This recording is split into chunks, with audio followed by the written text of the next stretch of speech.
ദാ. വാ നമ്മള് കുഞ്ഞിനെ അവിടെ ആക്കിയിട്ട് വന്നതിൽ എനിക്ക് വിഷമം. നമ്മളവിടെ ഇല്ലാത്തപ്പോ ആ നശിച്ച പൂജ എങ്ങനെ എന്റെ കുഞ്ഞിനെടുത്തോണ്ട് പോവോ? എന്റെ പേടി അത് തന്നെയാ. പക്ഷെ മോളുടെ മുത്തശ്ശി അങ്ങനെ ഒന്നും വിട്ട് കളിക്കത്തില്ല. മുത്തശ്ശിക്ക് അറിയാം അങ്ങനെ വല്ലതും സംഭവിച്ചാൽ മോള് മുത്തശ്ശിയെ കൊന്നു കൊല വിളിക്കുമെന്ന്. എന്നേക്കുമായിട്ട് പൂജ അവിടെ നിന്ന് ഒഴിവാക്കാൻ എന്താ ഒരു വഴി?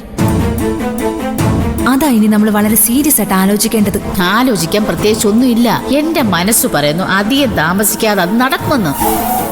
നമ്മുടെ ഈ കള്ളുകൂടിയം പരശുമാമനില്ലേ, മാമ വിചാരിച്ചാൽ അത് പുഷ്പം പോലെ നടക്കും. എന്റെ പൊന്ന് സാറേ, ഞാൻ ഒരു തുള്ളി പോലും കുടിച്ചിട്ടില്ല എന്ന് പറഞ്ഞില്ലേ? ഞാൻ എത്ര പ്രാവശ്യം പറയാൻ സാറേ, ഒരു തുള്ളി പോലും കുടിച്ചിട്ടില്ലെന്നു. മാമൻ നിങ്ങൾ അങ്ങോട്ട് കൊണ്ടുപോയിട്ട് എന്ത് നോക്കാനായിട്ടാ? പിന്നെ അതൊക്കെ ടെസ്റ്റ് ചെയ്ത് നോക്കുമ്പോ അറിയാലോ. ഇതാരൊക്കെയാ? നിങ്ങളെന്താ ഇവിടെ? കണ്ടോ പറഞ്ഞു താവ് വായിലിട്ടില്ല. അതിനു മുന്നേ മാമൻ വന്നത് കണ്ടോ? ഇപ്പൊ മോൾക്ക് വിശ്വാസമായില്ലേ? ഇതാണ് ദൈവത്തിന്റെ കളി. താനെങ്ങോട്ടാ? ഞാനിപ്പോ വരാൻ സാറേ. അല്ല, ഈ മരക്കുരിശ് എന്താ ഇവിടെ? അതും പോലീസ് പ്രൊട്ടക്ഷനില്.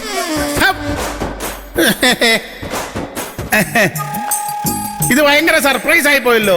നിങ്ങളെന്താ ഒരു മുന്നറിയിപ്പും ഇല്ലാതെ ഇവിടെ? ഞാൻ ഡോക്ടറെ ഒന്ന് കാണാൻ വന്നത്. ഡോക്ടർ മോളുടെ കൂടെ പഠിച്ചതാണോ? അല്ല, എനിക്കൊരു തലവേദന, അതൊന്ന് കാണിക്കാൻ വന്നത്. ഓ, ഞാൻ തെറ്റിദ്ധരിച്ചു. അങ്ങനെയാണെങ്കിലേ ഡോക്ടറെ കൊണ്ട് എനിക്കൊരാവശ്യം ഉണ്ടായിരുന്നു. അല്ല, ഡോക്ടർക്കും എന്നെ കൊണ്ട് ഒരു ആവശ്യം ഉണ്ടായിരുന്നു. മല പരശുമാമൻ എന്താ ഇവിടെ? അല്ല, ഒന്നും പറയണ്ട മോളെ. ഞാനേ വരുന്ന വഴിക്കൊന്ന് തല ചുറ്റി വീണു. എന്നാ പിന്നെ ഡോക്ടറെ ഒന്ന് കണ്ടിട്ട് പോകാമെന്ന് വിചാരിച്ചു. അല്ല, ഇതെന്താ ഈ പോലീസും പട്ടാളോ? അതെ, എന്റെ ഒരു പഴയ ശിഷ്യം പയ്യന എന്നെ ആശുപത്രി കൊണ്ട് കാണിക്കണമെന്ന് അവന് ഒരേ നിർബന്ധം. എന്റെ പിള്ളേരുടെ ആഗ്രഹമല്ലേ, ഞാൻ എതിർക്കാനൊന്നും പോയില്ല. അതെ, കഴിഞ്ഞില്ല മാമ. കേട്ടോ, ബഹുമാനം കൊണ്ട് അമ്മാവൻ എന്നൊക്കെ അവൻ വിളിക്കുന്നത്. വരുന്നു, ടെൻഷൻ വേണ്ട. ഈ ആരാധകരുടെ ഒരു കാര്യം. എന്നാ പിന്നെ ഞാൻ അങ്ങോട്ട് പോട്ടെ മോളെ.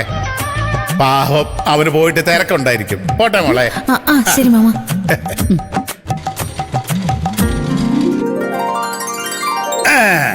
അല്ല, മാമൻ എന്താ വീൽ ചെയറിലൊക്കെ? ഇതൊക്കെ മാമന്റെ ഒരു നമ്പറല്ലേ മോളെ? ഈ സമയത്തല്ലേ വണ്ടിയിലൊക്കെ കയറി സൂഹിക്കാൻ പറ്റൂ. ഇത് ചുമ്മാ ഇരുന്ന് കൊടുത്താ മതിയല്ലോ, ഇവര് തള്ളിക്കോളും. കൊണ്ടുപോടോ. ശരി സാർ. പോട്ടെ പോട്ടെ. സൂക്ഷിച്ചൊക്കെ തള്ളണേ, കട്ടറുള്ള വഴിയാ. എന്തോ എവിടെയോ ഒരു സ്പെല്ലിംഗ് മിസ്റ്റേക്ക് ഉണ്ട്. ആ പോലീസുകാരന്റെ മട്ടും പാവൊക്കെ കണ്ടിട്ടെ ശിക്ഷനാണെന്ന് എനിക്ക് തോന്നുന്നില്ല. ആർക്കറിയാം പരശുമാമൻ എന്ത് കേസാ ഉണ്ടാക്കി വെച്ചേക്കുന്നെന്ന്. ഏതായാലും നമ്മൾ ഇടപെടണ്ട. നമുക്ക് പുള്ളിയെ അറിയത്ത് പോലൂല. വാ ചേച്ചി. എന്റെ കൊച്ചനന്തരവളാ ആത്മജ ഉമാദത്തൻ.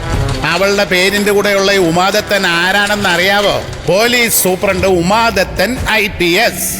ഞാൻ വണ്ടിയെ കയറിയപ്പോ മുതൽ സാറിനോട് പറഞ്ഞതാ, ഞാനൊരു സാധാരണക്കാരനല്ലാന്ന്. സാറ് പണി വാങ്ങിച്ച് കൂട്ടും കേട്ടോ. ആയിക്കോട്ടെ. മദ്യവെച്ച് മതോന്മത്തനായി നട റോഡിൽ സ്ത്രീകൾ കാണുകെ മൂത്രമൊഴിച്ചത് ഏത് SP യുടെ അമ്മാവനാണെങ്കിലും ശിക്ഷ വാങ്ങിച്ചു കൊടുക്കാൻ പറ്റുമെന്ന് ഞാനൊന്ന് നോക്കട്ടെ.